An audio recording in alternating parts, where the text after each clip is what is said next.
Simply the best.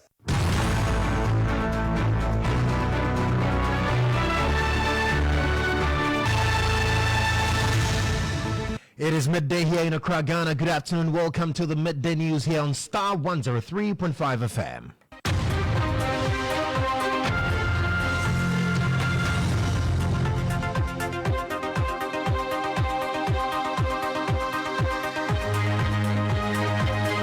And coming up this afternoon, governing NPP begins campaign at Dom Kwabenya ahead of elections at one polling station in the constituency. But there's no sign of the NDC. We're live in the constituency for the very latest. An election to ascertain the MP elect for our constituency, which I think is so stressful. We're live to get you more reactions from the constituency. Also, management of Ghana Airport Company shuts down McDan Aviation private jet terminal over $3 million debt. We're live with our reporter stationed at the Kotoka International Airport. Later, school feeding caterers besiege Ministry of Gender, Children and Social Protection to demand payment of arrears owed them by the government. And also, security analyst Dr. Adam Bonar blames timing of appointment of Deputy IGP in charge of operations for seeming tension in the police service following reports about some policemen refusing posting over counter instructions from the Deputy IGP. Mine is that 3 months into an election, it doesn't happen. It won't happen in any serious country where 3 months into an election, you are going to appoint a deputy IGP and add operations. We have details of these stories and more in the bulletin. Kindly stay with us.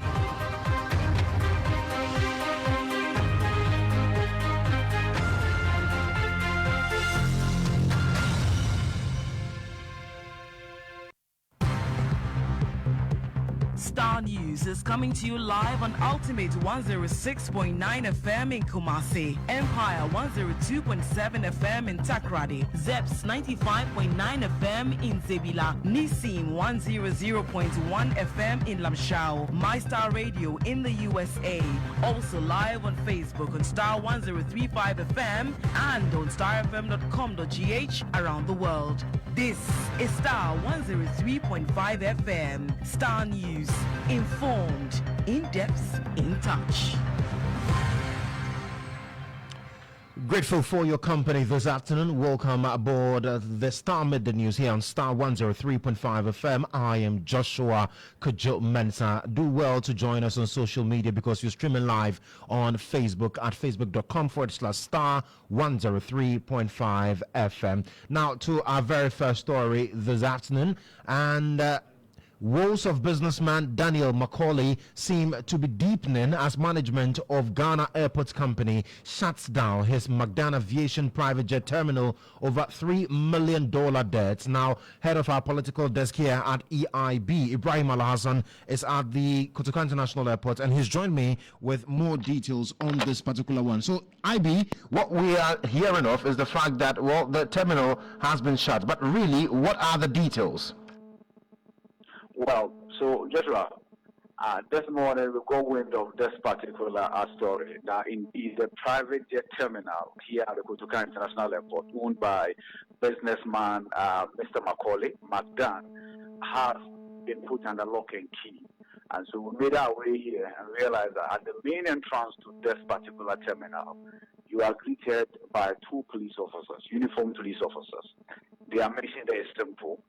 They are not to allow anybody access to the terminal, including the owner, McDan.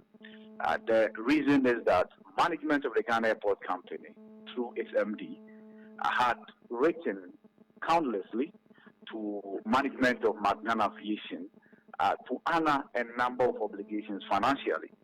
One is the surface rental of this particular facility. I'm talking about the Terminal 1.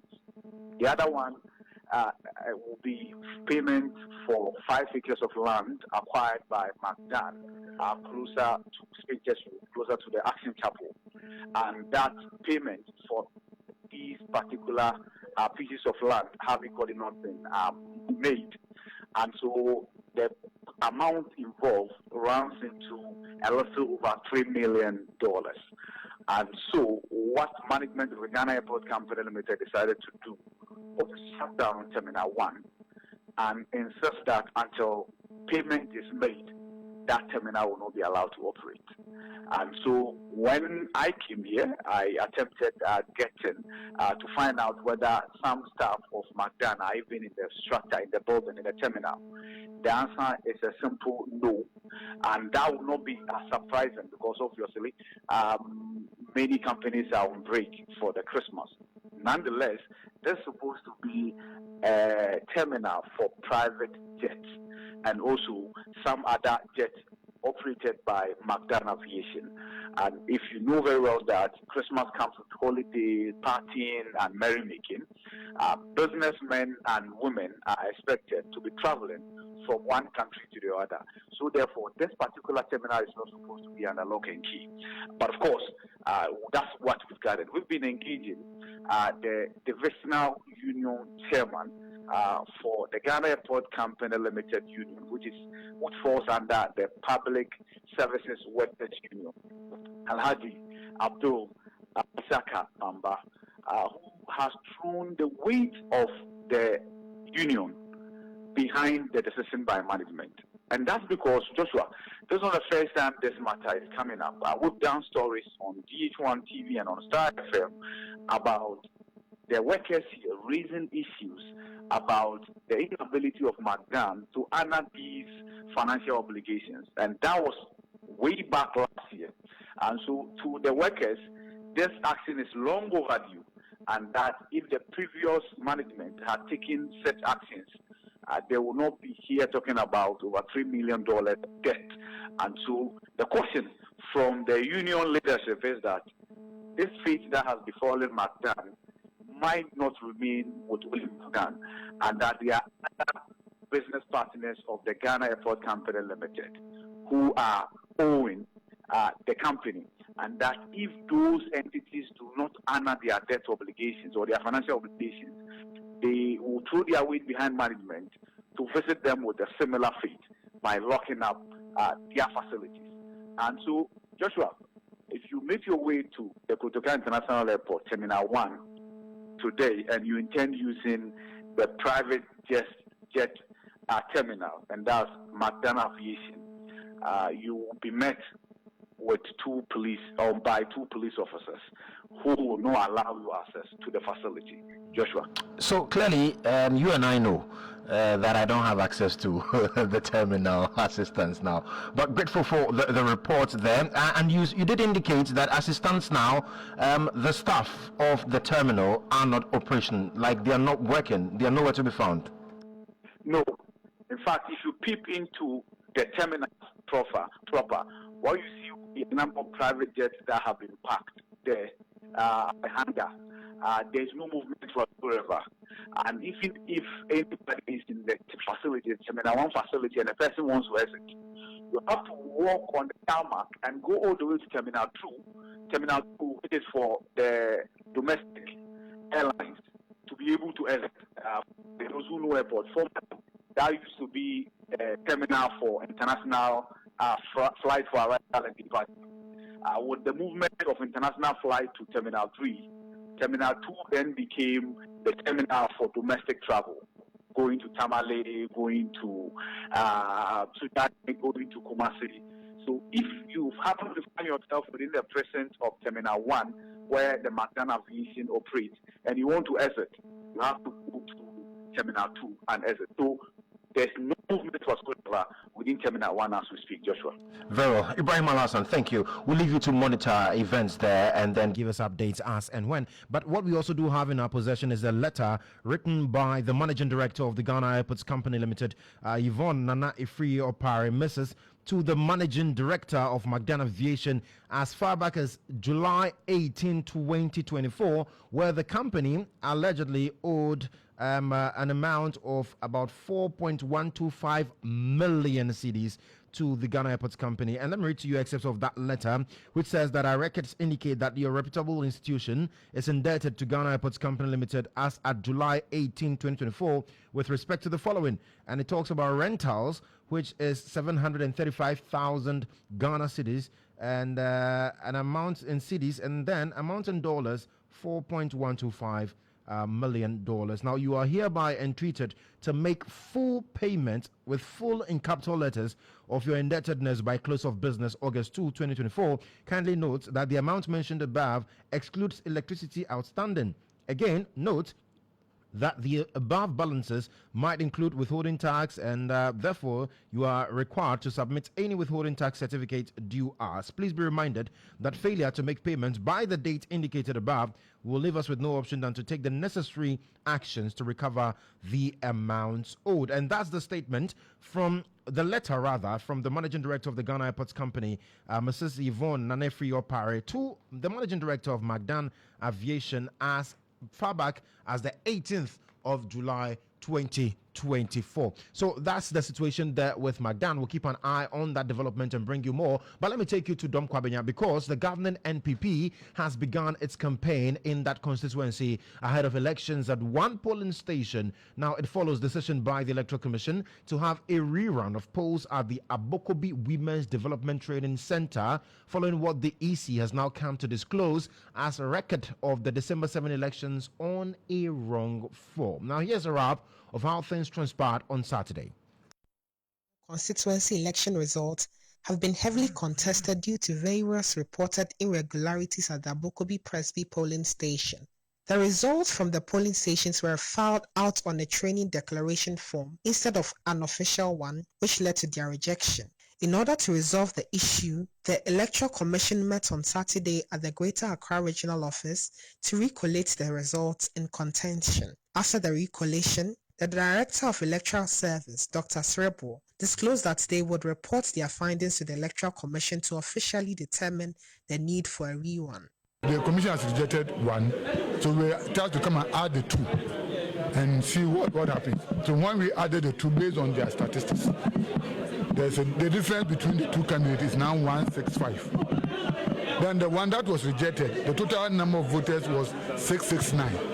Meaning that if you give that number to the second person, he will overtake the first person. So it means that you have to go and rerun election at that polling station. We are sending our report to the commission. Then the commission will take a decision on when it should be done. But you are sure that it will be done before they are inaugurated. National Director of Research and Elections for the New Patriotic Party, Evans Nimako, attributed the MPP's attitude to the advice of Dr. Baumia calling his members to ensure there's peace before, after and during the collation process. What we've gone through, strangely, we have not been given the Form 1C, which is the collation sheet. Our colleagues had them. Thank God today we've gotten copy. We are going to look at each one of them from one polling station to the other. Mind you, there are 370 polling stations. And so we are going to look at each one of them as they are represented on the collation sheet, and we'll come back. So this is a process that is still ongoing.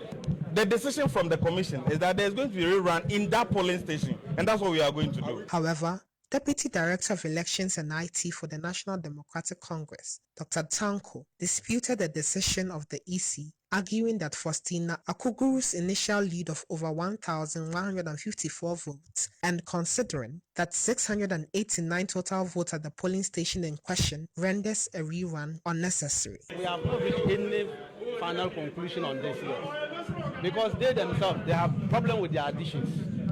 The additions they came out with, it's not a true reflection of what happened.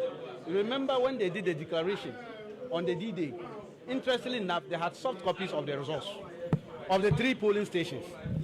And they declared Madame Akrugu by 51,000 plus. And Makukwe had 50,000.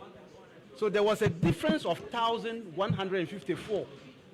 Very huge difference. So today, if you are having problem with one polling station, that one polling station should be taken out. And that one polling station total votes are 689. So when you take out 689 from 1,157, your guess is as good as it's a simple arithmetic.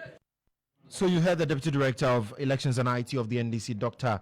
Tanko Computer, there speaking and ending that report on what happened on Saturday. Well, although the NDC is questioning the basis for the rerun, the NPP has already begun engaging electorates in the constituency. Now, ahead of that rerun, some electorates who vote at the affected polling station have been speaking to Starr News. I've heard that the EC has planned to do a rerun election to ascertain the MP elect for our constituency, which I think is so stressful. The reason being that, looking at the timeline and what we went through before even the first election was not easy. And there were so many irregularities on that very day, which we wouldn't like to go through. Some of us had to travel all the way from very far away. I particularly traveled from Sunyani to come here to come and vote. So if you tell me I should come again using that fuel in and out to come and vote, it's a total no. Understand your mind, and I'm so on besan to be a mono. What is almost on besan to be? But man can you see on mobile? The man said, but on my data, over Metopa. Me who say what on my dear, two bed, two storm one. Me too more, me got 2 bar now, I bet to us. Sir, and so I be in India. Matisse, yes, he votes in a coyer, you know, and some be about until you ever saw vote you. Until no, that dear train time in a dua, Yamia, Doma, near coyer. Yes, sir. And Nipa, Ottoman, no, her saying at so amendments, and someone dream will be beyond. Mensah to Amman.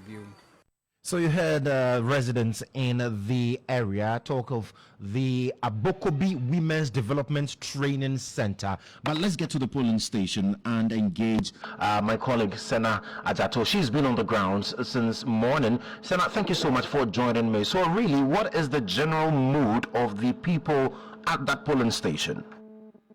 Yes, Kodjo, currently it seems that the parties, the two parties, specifically NPP and NDC, have their own different mindsets. So with the NPP, they are willing to campaign, to go far, and make sure that other people get to hear about the news from the EC, while the NDCs are telling the NPPs to give up the seat to Eli Clean because they've sat on the seat for quite too long, and according to them, some of the development that they were supposed to do haven't been done yet. And I spoke to some few merchants and other women who are saying that on the 7th of December, on the day of election, they had trouble coming to vote, looking at the violence that happened, and they have to leave their kids at home.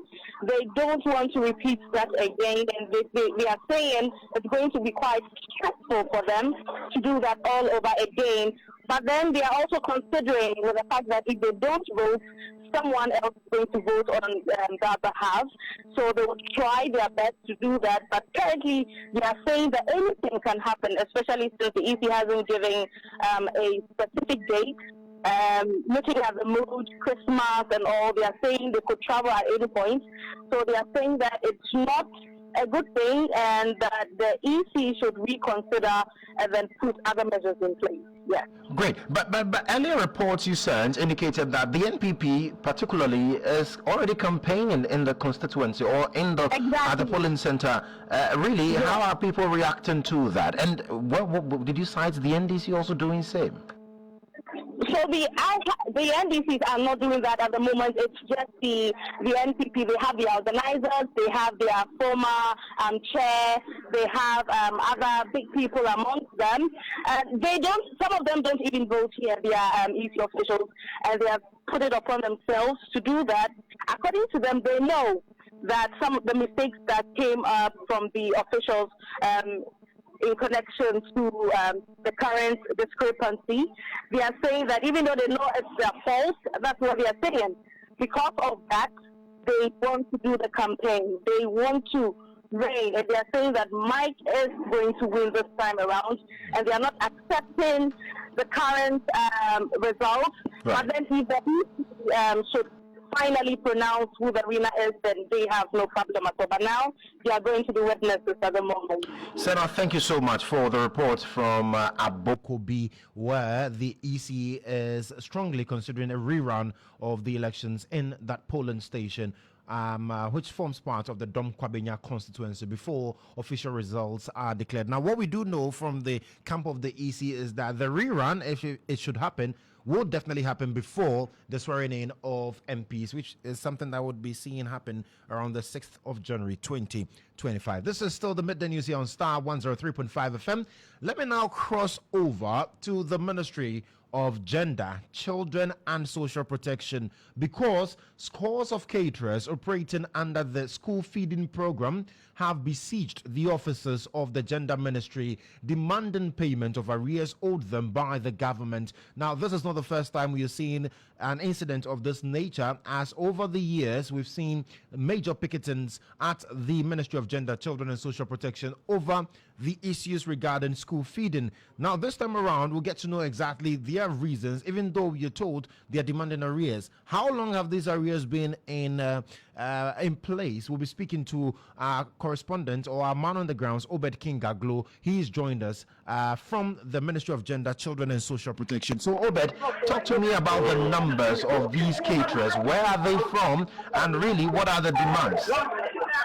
Right, so Kodjo Mensah, if you can hear from the background, there's lots of noise and agitation here at the Ministry for Gender and Social Protection, as about 100 of school feeding caterers nationwide from the 16 regions show up this morning at the ministry to demand arrears owed them by the secretariat. Now, they say that according to the secretariat, they were supposed to be paid by the end of June for the year, but that payment has not been done. Others also say that the arrears span from 2017, since they were contracted. Some also paid since 2017 and are owed only for the 2023 to 2024. Let me engage some of them who are from the Ashanti region. Good afternoon. We are live on Starr FM. Why are you here? We are here to plead to His Excellency Nana Addo Dankwa to pay us our arrears of 10 2024 5 academic 2023-24 academic year, sorry, and 10 2024-25 academic year. Right. Earlier, you told me that your payments, some of them are underpaid, and also there were some days that you cooked and you would never receive your money. Tell us about that. During the tenure of Honorable Cynthia Morrison, 2023, we were supposed to pay. They were supposed to pay us 4 days nationwide, but we never received the money till today. They never communicated to us the reason why they were not giving us the money. So we are pleading to them to give us that money to us. Secondly, minority of our caterers have been underpaid based on some errors or whatsoever they might know. I can't really tell the reason, but some may have enrollment, but the payment will be different from the enrollment. And it has led to a lot of grievances from the caterers, and has even ended some in jail and some sick and dead. Really? Tell me about your particular case. How much are they for you? As I speak now, the government is showing me third term of 2023-24 and first term 2024-25 academic year. You were also talking to me about the fact that the amount they give you is woefully inadequate. How much do they pay you now, and how much were you expecting for you to be paid? We negotiated with them some time ago that we wanted 3 cedi 50 pesos, but it couldn't work for us. So as I speak, during the first term, they gave us 1 cedi 20 pesos, second term 1 cedi 40 pesos, third term, as I speak with you, I don't know how much they are going to pay us. What is your call to government and the ministry? We see that you are all seated here. What's your call? What do you want them to do? We are pleading to the ministry and His Excellency that if they don't pay us, the women he thought of doing us good will tend of doing us harm. because some of us have led a lot of caterers to go to various shops to go and credit goods to cook for the children to eat, especially during this first term, because we all knew it was an election year. So we were doing our best to come out with good results so that the people will appreciate our government. But unfortunately, it did not work for us. And the people that we went to take the things are holding our neck, because some of them are working for others. So they have to work for their bosses to see the end of their paychecks at the end of the year. And as we speak, they are on us, calling morning, afternoon, evening for us to bring their money so that they don't lose their job. Because by the close of tomorrow, if some of us don't go and pay them, a lot of them will go home because they've given their bosses items for us to go and prepare food for the children's school. Are you going to live here today, or you are going to stay here till the 7th? I am not staying here till the 7th. I know His Excellency Nana Addo Dankwa Akufo-Addo is a father of all nations, and I personally know what he's capable of doing. We are taking this media. Maybe he doesn't know what is going on, to plead on his behalf, to call the ministry and the secretariat to order and let them pay us to avoid hazard in our life. Right, thank you very much. So, could you, if you can hear me? Yes, I can hear you, Obed. Interesting. Very well. Well, Obed, we'll leave you to get reaction from the ministry for our subsequent bulletins, but thank you so much for the job. Let's come back in studio and do the latest in the world of sports. Jones Aji has joined me. Jones, you are so excited today. Yeah. Why? People don't get happy on Mondays. Yes. But tomorrow. Talk to me. What's happening? You know. All right. So, the Ghana Premier League. There was full action yesterday, and coach of Mensah Asante Kotoko, Dr. Prosper Natogum, says the inability of Ghana Premier League teams to amass lots of points is due to the league's lack of goal scorers. Commando out of Lions are on top of the Ghana Premier League table with 30 points after 15 games, while Ogum's Kotoko are behind them with 27 points. When quizzed on what may account for the low standard of the league, Coach Ogum believes the defensive nature of teams in the league would be a major cause. Goal scoring has actually been an issue in the league. If you watch all the teams that play, every team is able to create chances, but it's about scoring. Goal scoring is an art, and it's something that is inborn. Sometimes if you are people who are natural goal scorers, it's easier, but then unfortunately we don't have these natural goal scorers across the teams in the league. That is why sometimes a team can even play very well, and then that team will even get a point. Again, the league, most of the teams, the nature of the league is that it's very defensive in nature. Most of the teams can defend very well. It's easier for Ghanaian teams to defend than to attack and create and score.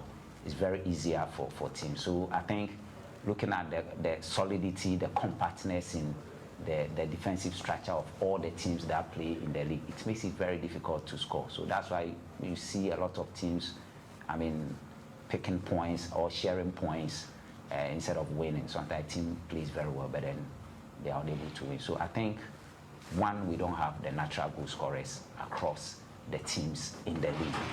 And then two, I believe also that most of the teams, or almost all the teams, can defend very well done in terms of trying to attack, create, and score. All right, now let's move on to the Black Stars slides, because head coach Desmond Ofe has called up 35 Premier League players for camping from the 9th of January and to prepare for the 2025 Under-20 AFCON, and would see Division 1 players also undergo a similar assessment from January 10th to January 15th. Now, moving on to the Black Princesses, because former Ghanaian international Charles Sampson has been named the new head coach of the national Under-22 women's football team, the Black Princesses. His appointment to see him lead the team through the qualifiers for the 2025 FIFA Women's Under-20 World Cup. Samson's coaching team for the Black Princesses includes FIFA Parker Hansen, head coach of the Golden Cakes FC, Anita Ruedu Minta, and would also see as assistant coach in there.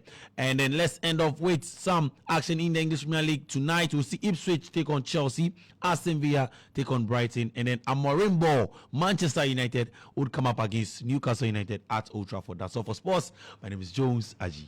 The man Jones Aji, thank you so much for bringing us the latest update in the world of sports. But before we go quickly, statement coming in from the West Africa Examination Council is that they've released provisional results for the West African Senior School Certificate Examination for school candidates 2024.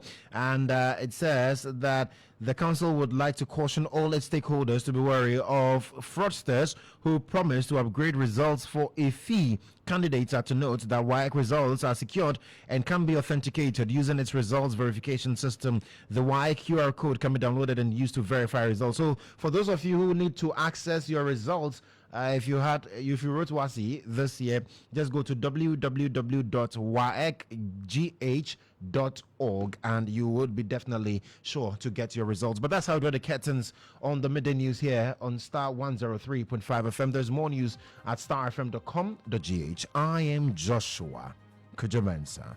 Good afternoon.